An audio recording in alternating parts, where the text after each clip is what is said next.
Okay, I hope you're having a great day. Today, I'm going to debut a project that I have been working on for the past 3 months. So, what I have built, if you have watched Big Bang Theory, you know that there was a game called Pictionary where the teammates are supposed to draw something on the board, and the teammates are supposed to guess what I have drawn. And if they guess correctly, then I get points. Of course, the user is not allowed to speak the word that has been given to him secretly. So I built that thing. This is a full stack app. I have databases, Redis for reducing the database latency. I have WebSockets for real-time data monitoring. So the front end handles the UI, the drawing logic, the modular components, and the backend handles the server-based and Redis and all.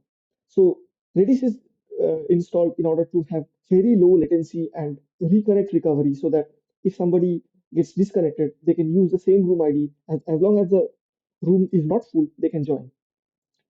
Okay, let's see. Now, I have of course created, this is the file structure. I have the client, server, and the shared. I will explain you. First, I've made separate scripts for starting and killing the app because every time I stop the app, it's some of the ports are getting conflicted with some other processes. So I must kill those processes that are running on my running on these ports like 5432, 6387, and my original app which is running on 8087. Okay, so let's start the app. Of course, I will explain the entire backend structure. Okay, starting. Okay, Redis is connected, Postgres is connected, and server is running on 8087. Oh, sorry, it's running on, yeah, 8087. So I have three browser tabs open, by the way. Let me just refresh. Okay. So initially, I'm expected to give a name, and I can create room or join some other room. So let's create a room. Now I can name my room anything. The number of rounds are expected to be a multiple of number of players, and I can choose how many players I want. Okay. And the word difficulty can be easy, medium, hard, or mixed. Usually we keep it. Let's keep it easy so that it takes less time. The room can be either private or public. If it is a private room, then it has a password.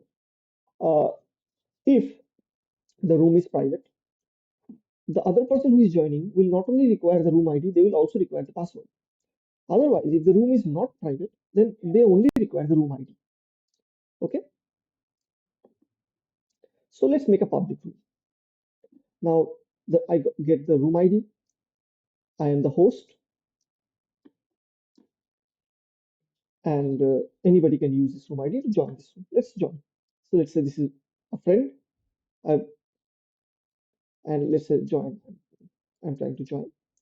And password, since it's a public room, I can just leave it empty. So I have two players now. So in the third, I'm just adding. Now, as soon as the number of players, the minimum number of players is reached, the one who has started the game can start. What will happen? The, okay, the rounds must be a multiple. Okay, the rounds is a multiple of. Okay, then I leave this one. Let's make it three because, as I said, the round has to be a multiple of the maximum number of players. So I think the room ID has changed. So I have to leave this. Okay, join. Leave this and join. Okay. So the number of rounds is three and the players is three. I can start the game now. So I'm expect now I will be given a word. The other people will not know. The other people will know that who is drawing and what difficulty they have. And there is a timer. So I'm supposed to add an apple. And as I am drawing, the other people can see this is this canvas is getting updated real time. And they can guess. They can guess a mango. And this guesses and reactions are shared across everybody, that anybody can see who is getting what. Okay, If I guess correctly, like Apple, then this person has guessed Apple correctly. This validation is done through lower casing and then priming the spaces. Simple. The other person, let's say this Costa also guys. So you see, if two people have guessed correctly, the drawer gets 2 points. Now the round gets passed on to the next guy. Now this Costa guy can draw. He will get some other object, and the other people are supposed to guess.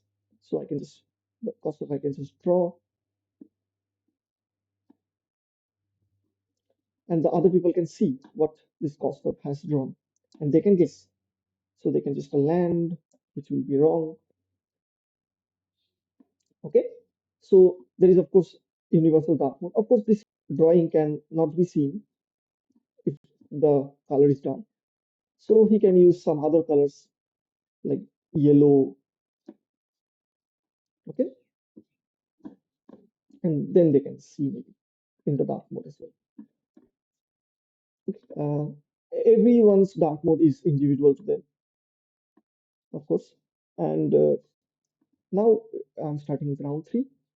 There is a live score that who has got how many number of points. Okay. Now it's this Kormakar's turn, and I'm supposed to draw a house. And let's say the other people guess it correctly. So let's say one people guess it correctly. So Costa has guessed correctly, and let's say I'm just wrong guessing. So heart, or let's say door. Everybody can see that what is who is guessing what. Maybe the one who is drawing can carve their drawing. There is a clear canvas button as well. Carve their drawing accordingly so that the other people can guess it correctly. For easy, it's 60 seconds.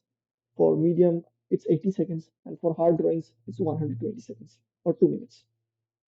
This drawing uh, icon is given to the person who is currently drawing. In the end, we have a winner and the scores I can see. Of course, if I press play again, they are sent to the same room and the person can now start. Okay, now let me show you the underlying architecture. So in the backend, it's made with Node and Express. We have a gateway that is socket.io. The client connects to this gateway. The front end is running on 8087.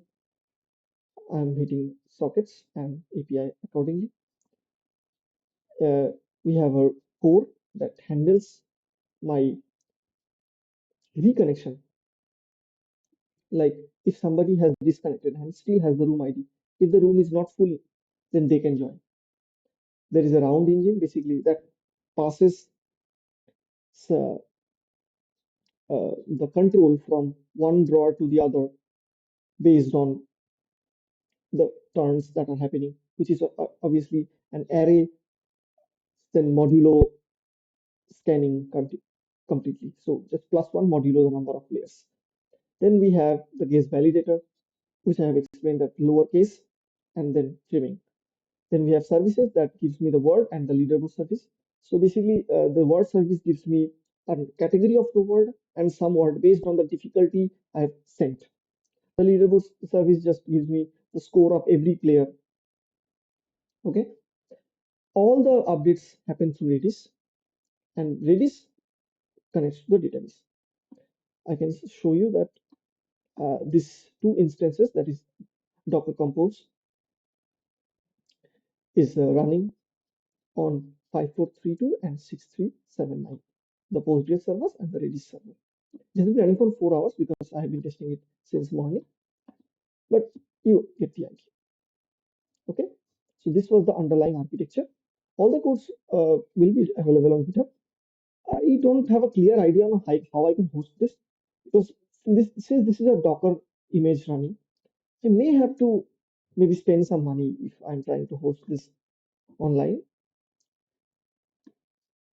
But you can just download it and do npm install and have this images running, and you will be good to go. Okay. Thank you very much for watching. Have a great day.